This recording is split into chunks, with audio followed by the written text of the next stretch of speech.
Yeah, ladies and gentlemen, you're welcome to our very special broadcast today. I intend to share with you some secrets, and these are not official Federal Republic of Amazonia positions, but as a man of the press too, I'm following the news stories. I want to share some things with you and my own analysis of the issues. That's why I'm online. A luta continua. I want you to do something for me. Share this video. Invite some of your friends to join us.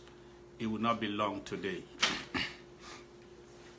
I want to first of all congratulate every one of you for making it to this program this day. Okay? So do something for me. You just share so that at least we hit a reasonable number before the train starts rolling. If we can get to about 100, that would be reasonable. Please click share. Thank you, Mr. Anu Moket. Thank you. Flavor Nyingong, you are always there. Thank you. So I just want to, yes, Mr. Samuel, you are watching. Thank you for watching. Please, can you just share for me? Share so we can share some ideas together. And then as the audience keeps growing, yes, thank you, Tenola George. Thank you, Davido. Thank you, Samuel Abbott. You are my namesake. And Eric Ndifo, Perry Tegam. Thank you. If you are also sharing, then you are superb. You are super.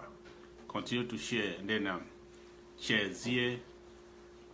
Please watch and share. I have a few things to warn. I have a few analyses to make. Can you please share with me? Share with me, as I've also done.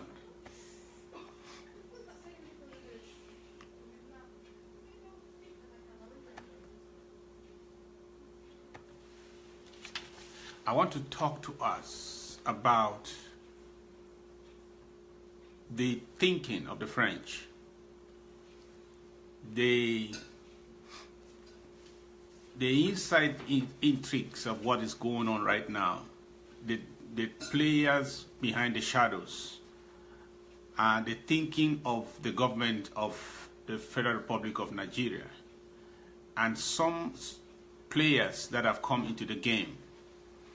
Right now, there is a whole game going on in Abuja. I have some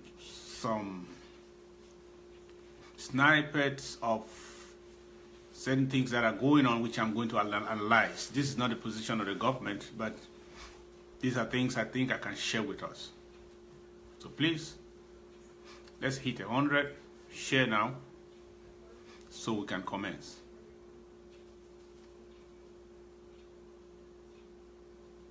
Ambas Bay. Thank you. Yeah. Don Pacho. Thank you. Invite your friends and let's join together.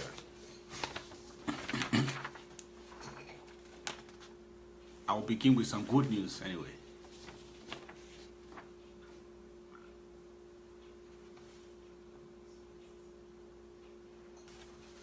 Okay. Yes, we hit 100 now. I can start.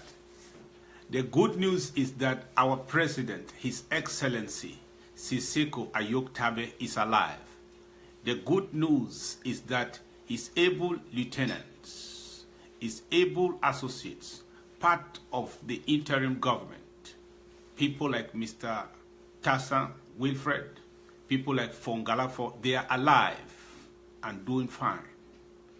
This struggle is alive. That's the good news. Put aside everything you have been told by the lying media, especially or paid media of La République and CRTV, Vision 4, and some lying newspapers. They have been paid for the press. Ignore them.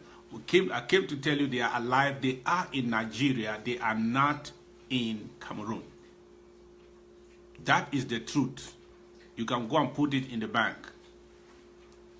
Our president and those who have been abducted, about 10 or probably more in number, none of them has crossed the borders into La République. They were not abducted by La République commandos, as they want to present. They want to show a lot of bravado, how they are powerful, how they are some Israeli type Mossad that are able to cross borders and go and kidnap people and bring them back home. Lies. None of that is true. The other news I have for you is that A2D is panicking. They are panicking. Tell you the truth. I don't care the face that they try to present. That old man in A2D is panicking. I don't think he sleeps for 2 hours a night. He is panicking. And if there's anything that makes this man to panic, it is not just that the Anglophones, as he calls us, or the Southern Cameroons that we are, Federal Republic of Amazonia, his fear is that we are organized. We are organized, and we have a government. You don't know what that means. That the idea of the government means that we are united. It means that we have resolved, like this time, like never before. So his fear is that there's no way he can stop this anymore.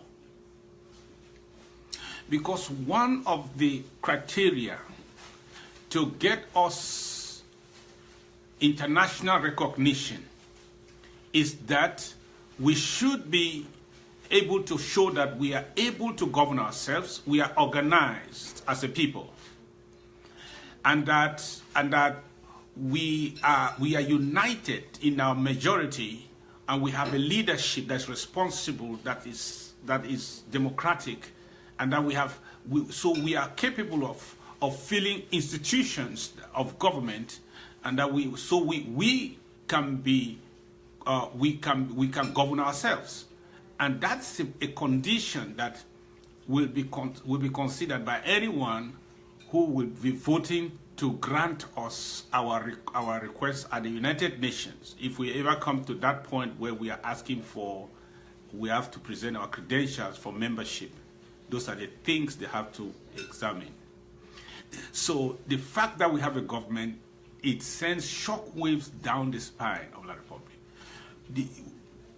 The number of groups we have don't do anything to the Republic. Their fear is we have a government, we have a leader, and everybody at home seems to recognize that structure as the leadership of the nation. That is a problem to bear. That is a problem to the French. That's the problem to the powers that have kept this caricature of a failure together for 56 years. They are afraid. They are afraid. Because anytime the government parades around like any other government, and government speaks with government, they are saying this thing is not going anywhere soon. This thing is growing from strength to strength. That is his problem. I'm saying this because I want to show you how we got here and what they are thinking. What the thinking of La République is.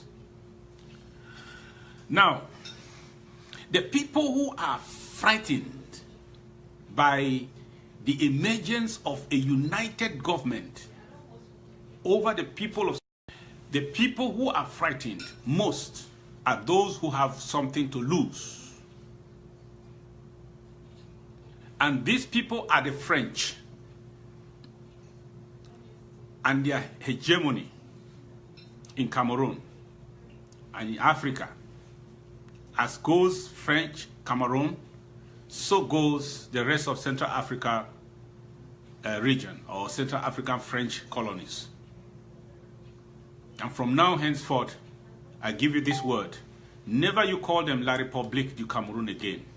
Call them French Cameroon. That's the real name. We call them French Cameroon. French Cameroon. They are French Cameroon. So that you make it very clear that this is French and Cameroon together. It is French Cameroon. They are the ones exploiting the resources. They are the ones exploiting our resources. Okay? They are exploiting our resources because there was a secret pact that gave them all. There was a secret pact that gave them, handed them all our resources. So they are now scared that what is happening, if there's going to be any loser in this, they will lose. The number one resources that they get from Cameroon is the oil. So Total is there. And how they call them, ELF is there. So they are frightened to hell. When this thing started, they said, just send some commandos, send your bills, send some armies, just beat them down, identify some of them that are ringleaders, lock them up, that's over. We just crush them, crush the uprising, the rebellion, take the ringleaders, kill some of them, force them to exile and lock them up. That's it. Then to their greatest shock, it is not going anywhere. Now they are frightened to the core. And they are also blaming Paul Biya now that he has not done anything so far to stop us up to this point. But they should blame themselves because they are his advisors. So I want to show you the dark hands that are behind the curtains, that are working to try to bring us down. So, right now, as I tell you, the United Nations is in Abuja. This is not just the United Nations office, but an envoy is in Abuja. The French and the French embassy, there's a French envoy in Abuja now, and the French embassy actively involved in Abuja right now. Then they have their other colleagues, people are working with them from other secret services. I will not be surprised if the US embassy is also right now involved in what is going on now in Abuja. And then La République dispatched a delegation that came with a plane that we from our insider information, that plane was meant to pick up our arrested, abducted leaders and fly them overnight to French Cameroon. But before the plane would arrive, between Saturday and Sunday, we had already internationalized the problem, the arrest or the abduction. So it was a botched attempt. So for that reason, they tend to option B. Their first option was this. They will use the Nigerian security system. I don't know whether by officially or unofficially. When they will look into the matter later on, we shall know, because in Nigeria you can engage the services of any security agency. The authority might not even come from above. It need not necessarily come from the top. If you have you know your way, you know security bosses. They can, anyone who's ready to be paid for the job, and it's a security boss, he can cooperate and do and deliver. Sometimes, if he can do it, if he can execute it very well, he can even deny any involvement in it, because there's much money involved. So, there's a lot of interruptions. Option A was get the security forces, arrest these people all in one place. It should be that they have a security meeting, because their venues are never announced to the public. so that nobody knows where they are going and nobody can look for them where they are going. So they will arrest them and then take them away and take away all means of communication. Then the Cameroon government will come in with their plane, maybe a military plane or whatever, come at night. The military or the security forces will escort these people, and then they will just put them in a plane, whether an helicopter or wherever, take them and cross the border. They are gone. And now, in order to cover their trace, they kill them.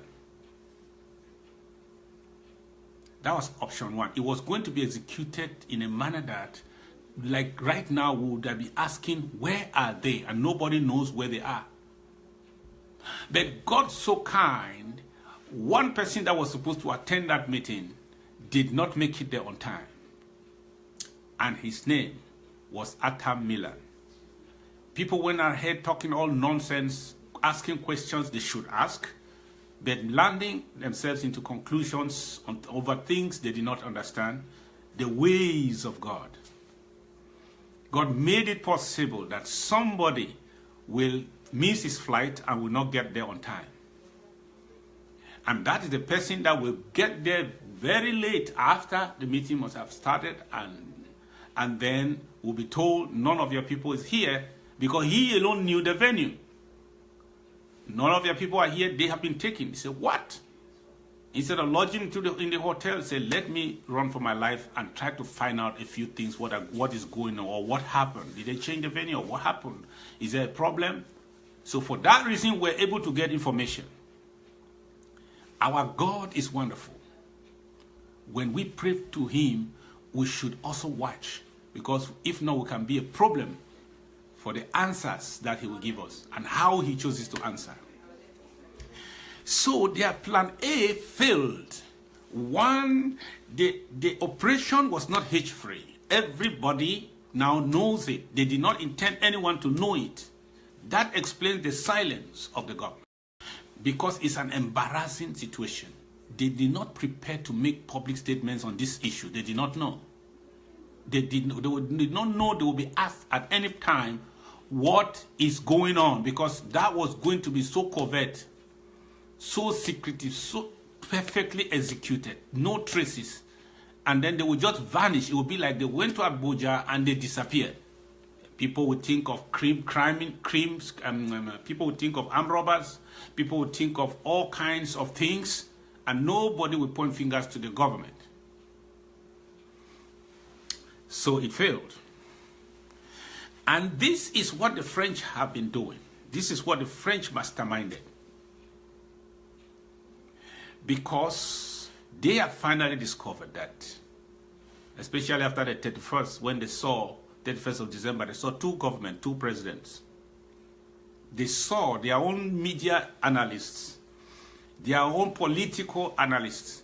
They saw this and said, this thing is not going anywhere.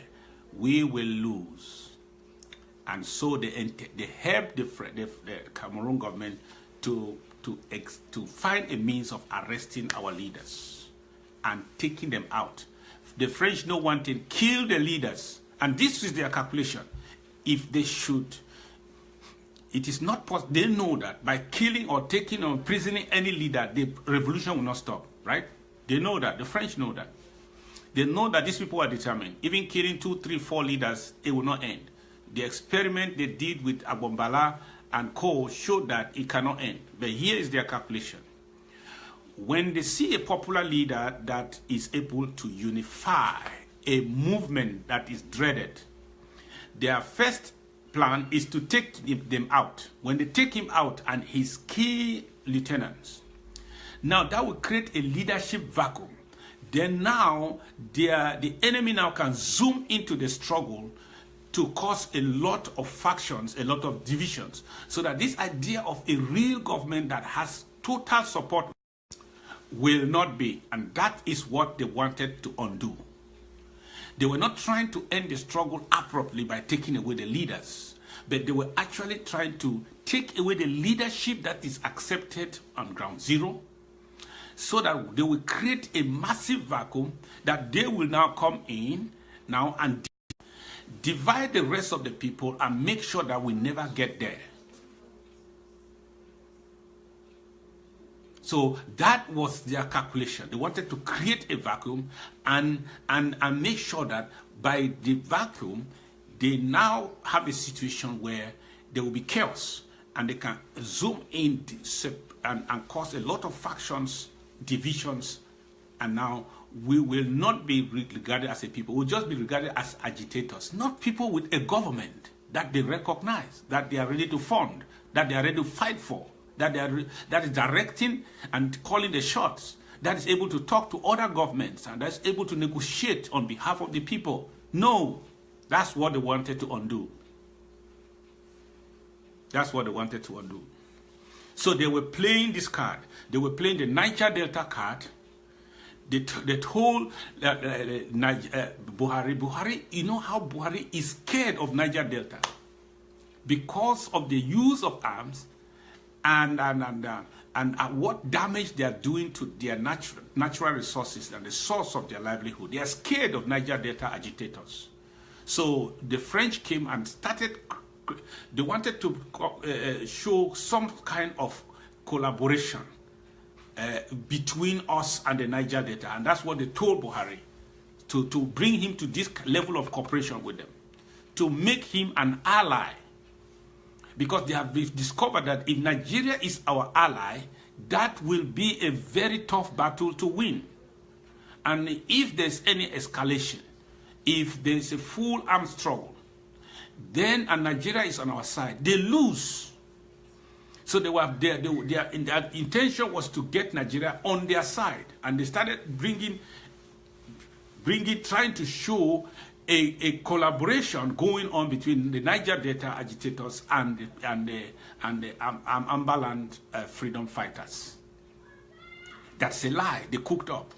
And they tried to say, well, these people, their agitation, if it intensifies, it will bring insecurity on the side of the borders for you. So do something about it. Meanwhile, these French multinationals are really, because they think that any war going on around these creeks will affect right up to Bakassi. And that means their oil shall eventually become a target, and it will be impossible for them to continue to do exploitation. So they don't want this thing to happen, because any war will be eventually associated with natural resources. Because they think that the war we will be negotiating with other people to trade the oil or pledge the oil that they are already exploiting for free. So they know that in one way or the other, their oil, which they call their oil, shall be up for sale. That's their fear. If it is not up for sale, it will be difficult for them to exploit it in a situation of war. So the French are terribly angered by this situation. They are frightened, to tell you the truth. And they are ready to do whatever they can do to break the yoke, to break the spine, the backbone of this struggle. And they targeted the leadership, thinking that if we bring down the leaders, the ship will scatter, the followers will scatter, and we will make it impossible for them to unite again to that extent that they can have a singular leadership over the struggle. So they also played the Biafra card. They told the people that, you know, this is a breeding ground for all the Biafra agitators. If we allow these people to succeed, they will, the Biafra can hide amongst them, bring in arms and do other things like that. Buhari, that's not what you want to happen in the east of Nigeria. So clamping down on these people is also stabilizing the east of your country. This is how the French cooked it up in order to get Nigeria as an ally to the gangster regime in French Cameroon.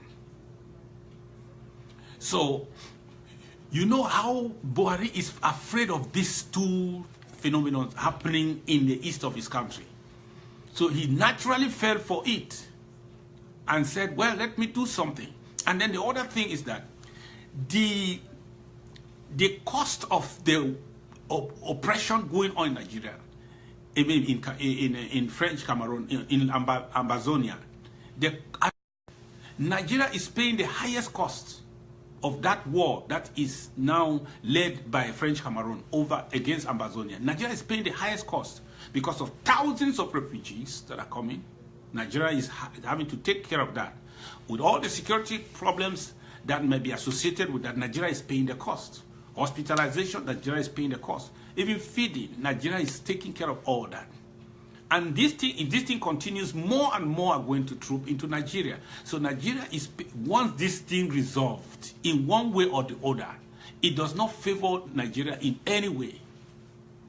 So, even though option A of arresting them, handing them over secretly to La République failed, then now it is that it has become an open show.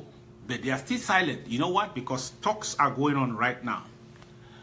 Talks that were not initially planned, but now that it is this way, let them do option B. Option B now is forced negotiation. Negotiations that were not planned. Unplanned negotiations that may be going on now.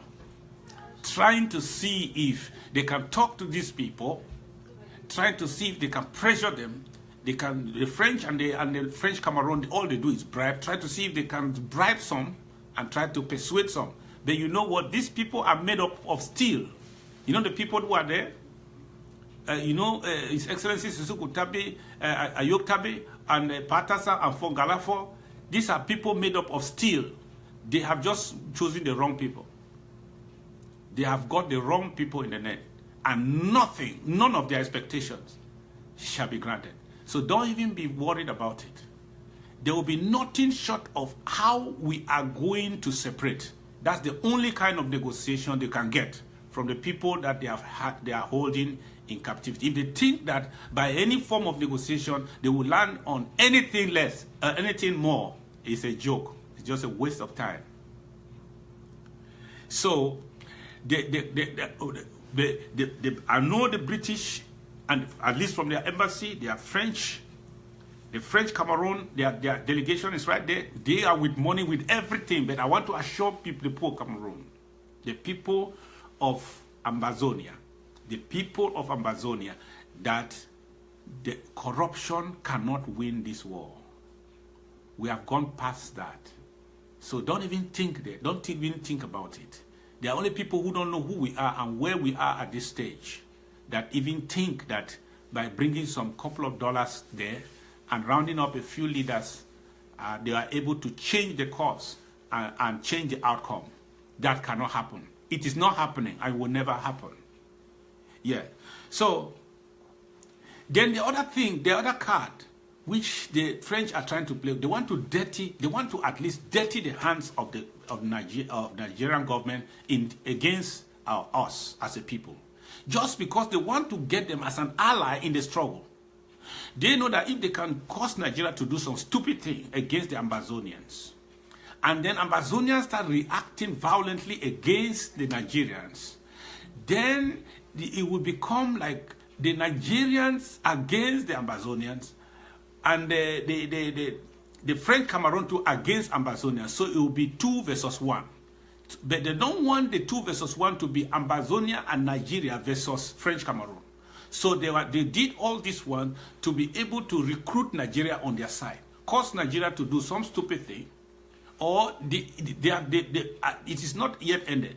They are still going to go into Ambazonia, try to kill some Nigerians, do anything that they can do to kill Nigerians, burn Nigerian properties, do some things, and stick it on Ambazonia and the freedom fighters, so that will generate anti-Nigeria sentiment and hatred for Nigeria, and the Nigeria would naturally cooperate with French Cameroon against Ambazonia. So they would have recruited them as allies. In this battle, in this struggle, there is a battle for the loyalty of Nigeria. That's the problem. They are trying to, every side is trying to get Nigeria on their side. The French are doing everything by any means, by tricks, by crookery, by bribery, by anything that they have to win Nigeria on their side as their allies, they are natural allies against the Ambazonia. Because they know that if Ambazonia has Nigeria as allies, the chances are that we will make it. Whether in the United Nations, Nigeria stands with us, we will make it. Whether in a military struggle or armed struggle, Nigeria with us, we shall make it. And so that is what they are trying to do. This is the struggle of who wins Nigeria on their side in the struggle against the Ambazonia Republic. But Nigeria should be careful, because these people want to dirty their hands. They want to create an artificial situation where there will be animosity between the Federal Republic of Ambazonia and the people of Nigeria. Let us be watchful. Let us be sure that that never happens.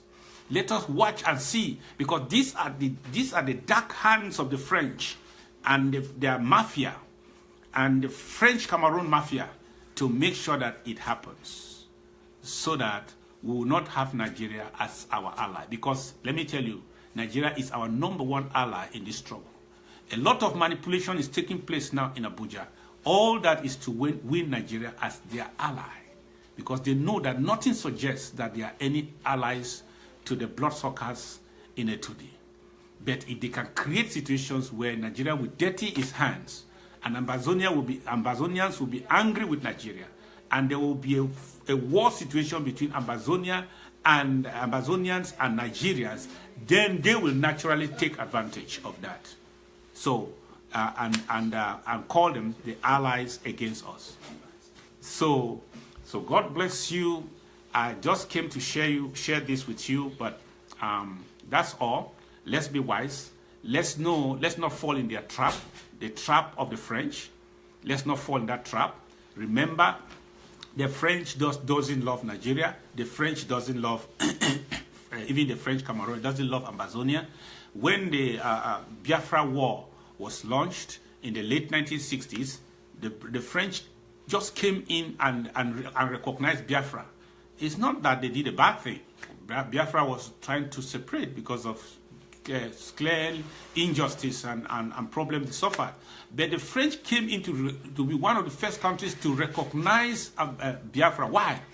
Why was it so? They did that just for calculation. They just calculated. They saw the oil. They saw the riches of the East. They did that not for any other reason, just for the riches. The French are just there for their interest. They don't have the interest of anyone else. So that is, and they have come again. Now they are manipulating, master manipulators. They are doing everything to manipulate the outcome to their favor. Because what? Because of their interest in the east of Nigeria and in the south of the Federal Republic of Ambazonia. They will not succeed, because when people like us, we are still in this struggle, we will see every step that they take, and our people will be one step ahead of every step that they take. God bless the Federal Republic of Ambazonia. Thank you. Bye-bye.